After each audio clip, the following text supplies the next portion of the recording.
Uranium ಹಸ್ತಾಂತರಕ್ಕೆ Iran ಸಿದ್ಧವಾಗಿದೆ.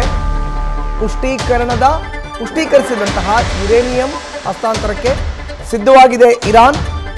ಅಮೆರಿಕದ ಅಧ್ಯಕ್ಷ ಡೊನಾಲ್ಡ್ ಟ್ರಂಪ್ರಿಂದ ಈ ಮಾಹಿತಿ ಸಿಕ್ಕಿದೆ.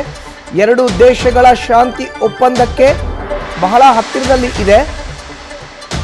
ಮಾತುಕತೆಗಳು ಬಹಳ ಯಶಸ್ವಿಯಾಗಿ ನಡೀತಾ ಇದೆ. ಒಪ್ಪಂದಕ್ಕೆ ಬಂದ್ರೆ ತೈಲ ಸರಬರಾಜು ಪುನರಾರಂಭ ಆಗುತ್ತೆ ಅನ್ನೋ ಒಂದು ಮಾತನ್ನ ಡೊನಾಲ್ಡ್ ಟ್ರಂಪ್ ಹೇಳಿದ್ದಾರೆ. ಹರ್ಮುಜ್ ಜಲಸಂಧಿ ಸಾಮಾನ್ಯ ಸ್ಥಿತಿಗೆ ಮರಳುತ್ತೆ. ಇಸ್ಲಾಮಾಬಾದ್ನಲ್ಲಿ ಇರಾನ್ ಒಪ್ಪಂದಕ್ಕೆ ಬಂದರೆ ನಾನು ಪಾಕಿಸ್ತಾನಕ್ಕೆ ಭೇಟಿ ನೀಡಬಹುದು ಅಂತ ಟ್ರಂಪ್ ಹೇಳಿದ್ದಾರೆ. ಈ ಹೇಳಿಕೆಯನ್ನು ಕೊಟ್ಟಿರೋದು ಟ್ರಂಪ್. ಬಹಳ ಅಚ್ಚರಿಯ ಹೇಳಿಕೆ ಇದು.